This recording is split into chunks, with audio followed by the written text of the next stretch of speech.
इस बार धर्मपुर विधानसभा सीट पर त्रिकोणीय चुनावी मुकाबला होने जा रहा है। यहां बीजेपी से प्रत्याशी विनोद चमोली, कांग्रेस के प्रत्याशी दिनेश अग्रवाल और निर्दलीय प्रत्याशी वीर सिंह पवार चुनावी मैदान में हैं। सभी प्रत्याशी अपनी अपनी दावेदारी पेश कर रहे हैं। आपको बता दें कि मुख्य मुकाबला दोनों प्रमुख राष्ट्रीय दलों के प्रत्याशियों और निर्दलीय प्रत्याशी के बीच माना जा रहा है। जबकि टिकट न मिलने से नाराज बीजेपी के पूर्व सदस्य वीर सिंह पवार निर्दलीय प्रत्याशी के रूप में चुनाव मैदान में हैं। ऐसे में इन तीनों के बीच मुकाबला देखा जा रहा है। वहीं कयास लगाए जा रहे हैं कि धर्मपुर सीट से टिकट न मिलने से नाराज वीर सिंह पवार के निर्दलीय चुनाव लड़ने से बीजेपी प्रत्याशी को खासा नुकसान होगा। हालांकि बीजेपी प्रत्याशी विनोद चमोली ने कहा कि वीर सिंह पवार को पार्टी की ओर से समझाने की पूरी कोशिश की गई, लेकिन वे नहीं माने। उनका दावा है कि पवार से उन्हें कोई नुकसान नहीं होगा। वहीं नेशन वन की टीम ने जब वीर सिंह पवार से बातचीत की तो उन्होंने कहा कि वे पार्टी से टिकट की मांग कर रहे थे, पर पार्टी ने उन्हें अनदेखा कर दिया। वीर सिंह पवार आगे कहते हैं कि वो कई सालों से जनता के बीच में रहकर जनता के लिए कार्य कर रहे हैं। उन्हें निर्दलीय प्रत्याशी के रूप में भी जनता का भरपूर प्यार और समर्थन मिल रहा है। आइए आपको धर्मपुर सीट के बारे में कुछ खास बातें बताते हैं। उत्तराखंड की धर्मपुर विधानसभा सीट देहरादून जिले में पड़ती है। यह सीट हरिद्वार संसदीय क्षेत्र के अंतर्गत आती है। 2008 में हुए परिसीमन के बाद धर्मपुर को विधानसभा सीट बनाया गया था। 2012 में इस सीट से कांग्रेस के उम्मीदवार दिनेश अग्रवाल विधायक चुने गए थे। 2017 के विधानसभा चुनाव में भाजपा के विनोद चमोली इस सीट से विधायक चुने गए थे। उन्होंने कांग्रेस पार्टी के उम्मीदवार दिनेश अग्रवाल को हराया था। इस चुनाव में भाजपा के विनोद चमोली को 53,828 वोट मिला था, जबकि कांग्रेस के दिनेश अग्रवाल को 42,875 वोट मिला था। बहरहाल धर्मपुर सीट पर त्रिकोणीय मुकाबला होने जा रहा है। अब यह देखना दिलचस्प होगा कि यहाँ की जनता किसे अपना प्यार और समर्थन देती है। जनता का प्यार और सहयोग मिल रहा है और अपार मिल रहा है। किन मुद्दों पर को लेकर खड़े उतरेंगे? देखिए, विकास बहुत बड़ा मुद्दा है।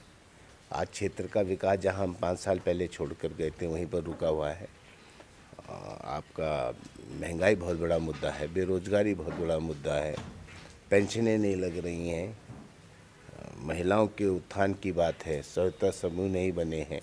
तो बहुत सारी चीज़ें हैं जिनको लेकर हम चुनाव में जा रहे हैं। ऐसा भी सुनने में आ रहा है कि पिछले 4.5 साल से आप जनता के बीच में नहीं रहे, तो उसका भी कुछ असर नजर आएगा? जनता के बीच में क्या अड़चन डालने के लिए रहना चाहिए था? मैंने तो जनतंत्र के अंदर विनोद चमोली को पूरा मौका दिया कि वो काम करें। यदि वो काम नहीं कर पाए तो ये उनकी असफलता है, ये मेरी असफलता थोड़ा ना है। कुछ ऐसा पिछले सालों में आपको भी लगा कि काम नहीं हो पाया है? नहीं लगा, क्या वो तो दिखाई दे रहा है कि काम नहीं हो पाया है। जनता के बीच में जाने से पता लग रहा है कि क्षेत्रों में काम नहीं हुआ है। इस बार निर्दलीय प्रत्याशी वीर सिंह जी भी खड़े हैं, तो उसका भी कुछ असर दिखाई देगा कांग्रेस के ऊपर? नहीं, कांग्रेस के ऊपर क्या असर आना है? कांग्रेस के ऊपर कोई असर नहीं आएगा। कुछ ऐसा कि मतलब कुछ वोट उधर भी पड़ जाएंगी तो, या बीजेपी को, या अब ये तो बीजेपी वाले बताएंगे कि उनको असर पड़ेगा या नहीं पड़ेगा, लेकिन कांग्रेस को कोई असर नहीं पड़ेगा। देखिए, पूरे प्रदेश में जो वातावरण है, जो 60 पार का नारा हमने दिया है, मुझे वो साकार होता दिखाई पड़ रहा है। क्योंकि मैं जहाँ भी जा रहा हूँ, लोग पहले से मन बना रखा है कि भारतीय जनता पार्टी की सरकार को लाना है। तो मैंने कहा ना कि बहुत अच्छा वातावरण मुझे दिखाई पड़ रहा है, और यही वातावरण पूरे प्रदेश के अंदर यदि है तो हम 60 पार जाने की स्थिति में हैं। पिछली बार के विकास को देखते हुए जनता थोड़ी नाराज भी दिखाई दे रही है, रोडें थोड़ी टूटी भी हैं और बाकी भी कार्य रुके हुए हैं कुछ, तो उसको नहीं, देखिए ऐसा नहीं है। ऐसा है ना, अब कहीं पर मान लो कोई काम रह भी गया है तो सबको मालूम है कि हम लोग लगातार काम कर रहे हैं। वो काम आने वाले समय में होगा, और बहुत सारी योजनाएं इस समय धरातल पर चल रही हैं। तो उसके क्रम में कई बार सड़कें टूटी भी, जैसे पानी की लाइनें पड़ रही हैं, तो सड़कें निश्चित तौर पर टूटेंगी भी। कहीं सिविल लाइन पर सड़कें टूटेंगी, लेकिन वो बनेंगी भी। लोगों का कहना ये भी है कि रोडें बन जाती हैं, उसके बाद आगे ये कार्य होते हैं, फिर दोबारा रोड टूट जाती है। हाँ, अब ये दोनों स्थितियाँ हैं। अब जहाँ पर मैं इस तरह के काम कर रहा हूँ कि पहले मैं सीवर डाल रहा हूँ, नाली का काम कर रहा हूँ और पानी की लाइन का काम कर रहा हूँ, और उसके बाद मैं वहाँ पर सड़कों का काम करूँगा, तो वहाँ पर लोग ये कह रहे साहब हमारे यहाँ सड़कें नहीं बनी हैं। जहाँ बन गई हैं, जहाँ दोबारा ये काम हो रहा है, कह रहे साहब बाद में तोड़ दी फिर बना दी। तो ये मिला जुला लोगों का सोच रहता है। कुल मिला के कि डेवलपमेंट प्रोसेस चल रहा है, और डेवलपमेंट प्रोसेस में ये सब चीज़ें होती हैं। कुल मिला के मतलब ये है कि बीजेपी की सरकार इस बार, हाँ, निश्चित बनेगी, उसमें कोई संदेह नहीं होना चाहिए। सर, इस बार के चुनाव को किस तरीके से देखते हैं?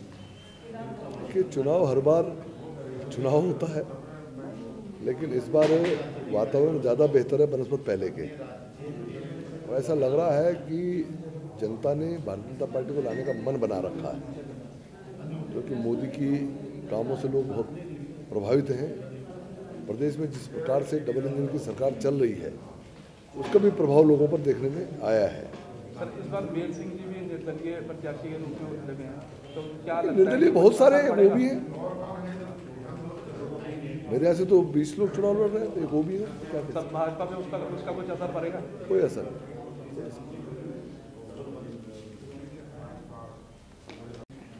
सर, इसके अग्रवाल जी का कहना यह भी है कि मैंने आपको मौका दे रखा था, इसलिए आप 5 साल से थे और मैं इसलिए 4 साल तक। देखिए, अग्रवाल जी का अहंकार अभी भी नहीं टूटा है। अग्रवाल जी कौन होते हैं मौका देने वाले? अरे मौका तो जनता ने दिया है, और क्योंकि वो 5 साल से क्षेत्र में थे नहीं, आज उनसे लोग जगह जगह सवाल कर रहे हैं, इसलिए इस तरह की बात कर रहे हैं।